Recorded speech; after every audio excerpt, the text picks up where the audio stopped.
On est ici sur le site de Lyon 1. C'est une recherche extraordinaire qui a été développée par l'Institut de l'INMG.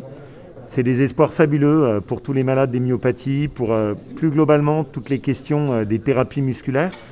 Ça vaut pour des personnes qui ont des maladies génétiques, mais c'est aussi des espoirs pour nos personnes âgées, comment bien vieillir. Ces recherches ont été très fortement financées par la collecte du Téléthon. Cette année, cette collecte, évidemment, elle est un peu plus à la peine. Donc avec la région, on a décidé à la fois de soutenir le Téléthon et puis on a soutenu massivement aussi cet institut. La recherche, c'est du temps long.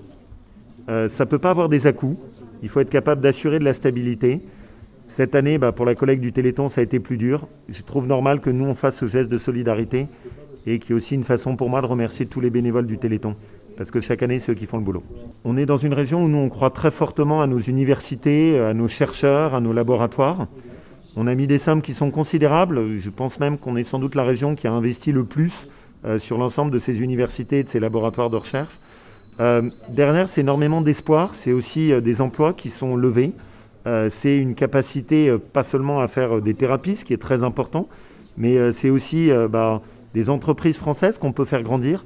Et je pense qu'à l'occasion du Covid, on a aussi mesuré à quel point ne pas avoir de recherche ou qu'elle soit fragilisée ou avoir des entreprises qui sont peut-être pas aussi fortes, derrière c'est notre santé qui est exposée.